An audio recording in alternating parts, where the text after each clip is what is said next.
Hey, welcome to Rich Kids Online. We hope that you enjoy this video.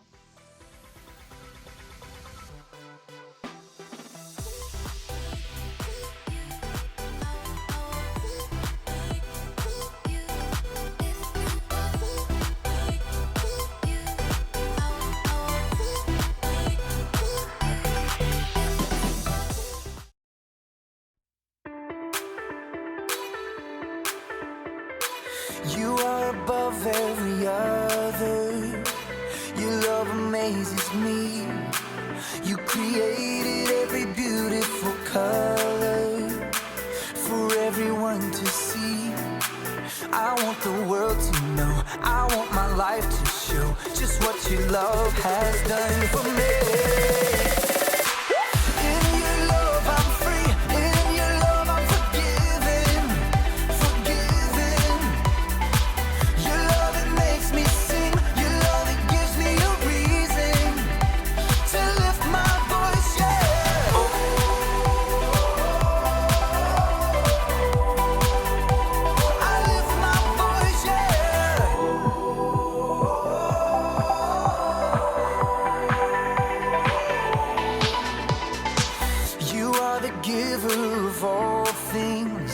All things good and perfect.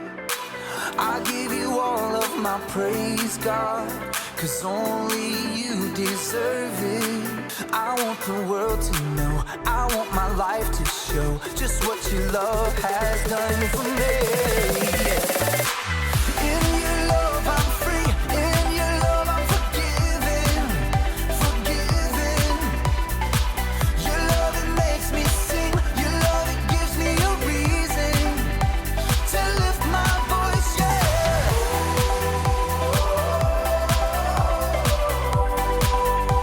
I lift my voice, yeah.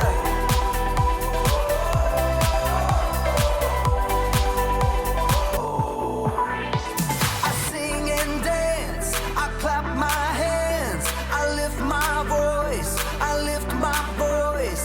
I sing and dance, I clap my hands, I lift my voice, I lift my voice. In your love I'm free, in your love I'm forgiven, forgiven. Your love, it makes me sing, your love, it gives me a reason to lift my voice, yeah.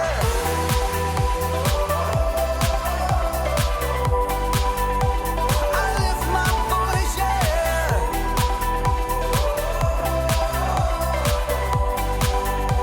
I lift my voice, yeah.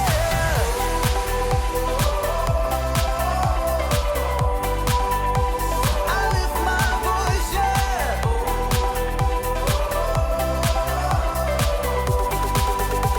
I lift my voice, yeah.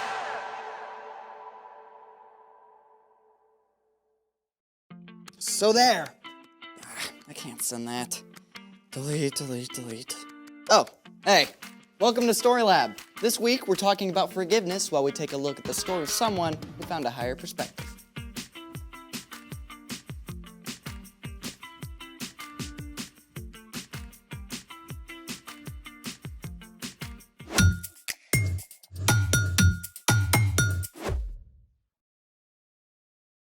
Hey, I'm Carter. And I'm Zeke. We're talking about forgiveness, which is deciding that someone who has wronged you doesn't have to pay. Spoiler alert, there is money in today's story. A handful of pennies is not really a lot of money. That's what you think. These pennies could buy a lot. In 1950. That's what I thought. In 1950, a loaf of bread cost 12 cents, a comic book cost 10 cents, and a candy bar cost 5 cents. It takes a lot more pennies to buy a candy bar now, Zeke. Yeah, but it only takes 1 penny for me to amaze you. Really? Oh yeah, I shall now make this penny disappear just by rubbing it. Mm-hmm. Observe. See? You just Gone. made all those pennies fall off the table. You have no sense of mystery. Ah, but I do. I know how to amaze you with this penny. How so? I can make all this dirty tarnish disappear in a single step. You're on. Then Let's do it. Step 1. Find a really dark, dirty penny and place it in a dish. Done. Step 2. Take out your super secret cleaning agent. Hot sauce? Yep, any kind will do. Squeeze some hot sauce on the penny and then rub it around. What now? Wait 10 minutes. Step 3. Rub the penny with your fingers and then rinse it with water. See? Ta-da! That is so cool. I can't believe it's the same penny. I know, right? Copper becomes dirty or tarnished when oxygen in the air reacts with the copper to form copper oxide. Hot sauce has vinegar, which contains acetic acid and salt, or sodium chloride. Both help to break the copper oxide free from the penny. Double whammy. The hot sauce wipes the dirt away like it was never there. You know, my mom has this giant copper tub that's extremely tarnished. You think the hot sauce would work on it? I mean, there is only one way to find out. Ready? Ready.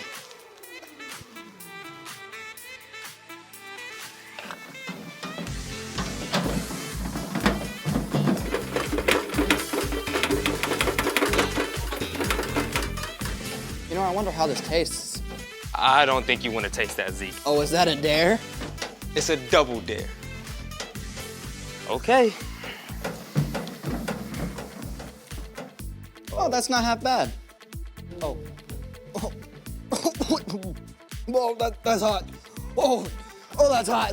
Whoa, oh, that's really hot. Zeke, I would love some help. Give me a moment.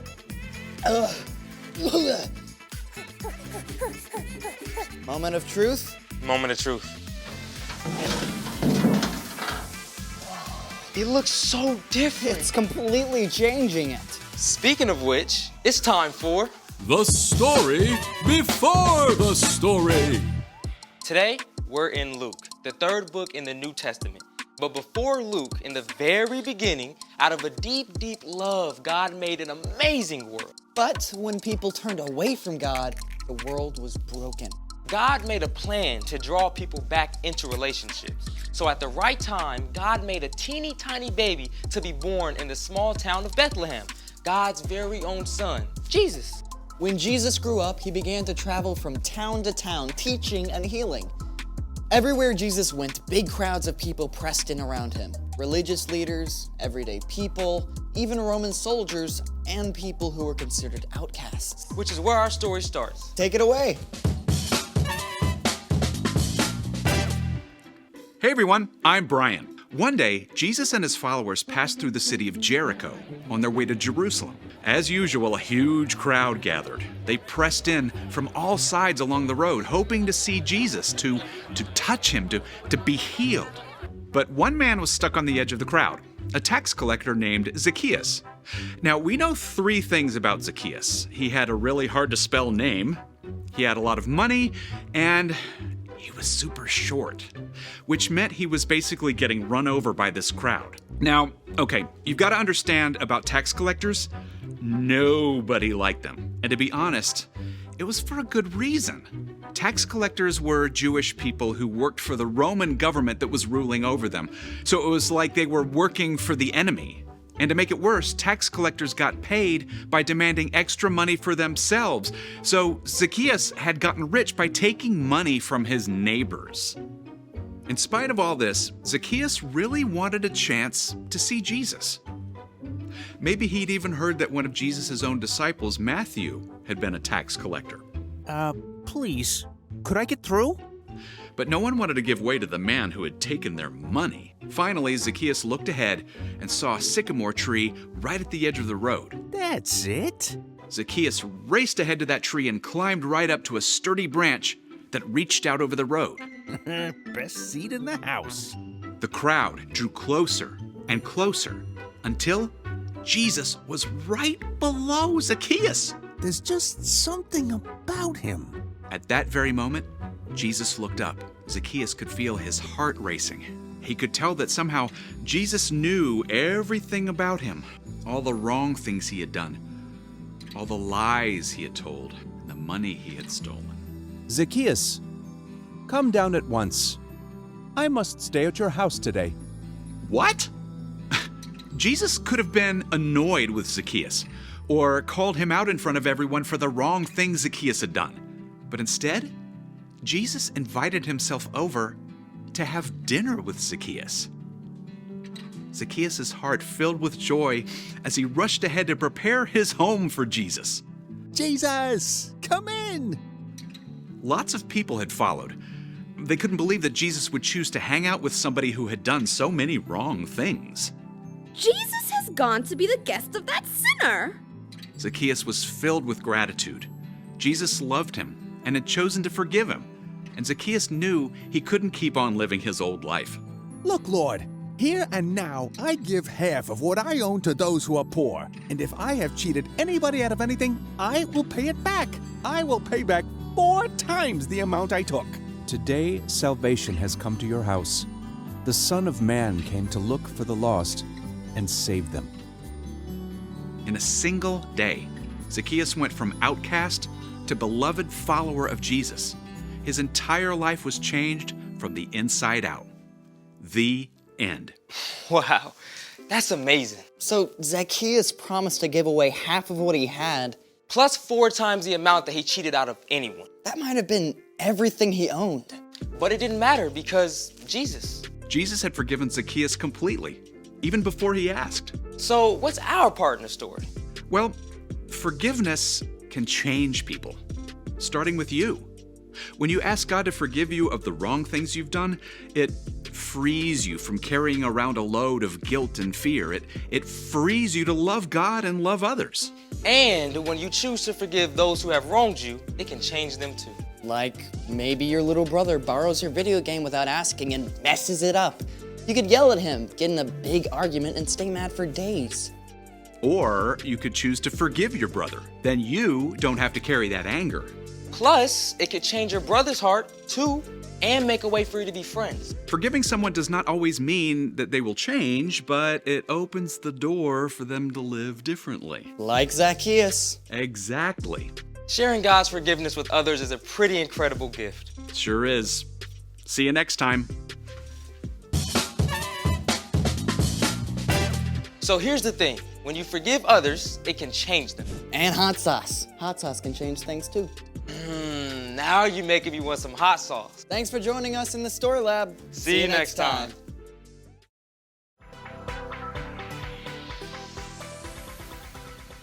We hope you enjoyed this video. Now, parents, if you would like to kind of talk about this a little bit more with your kids, please head over to our website. There's more resources, devotionals, and a discussion guide. And if it's your first time visiting, don't forget to click and subscribe so that you can get updates when new videos are added. That's it. We hope you have a great week. Bye!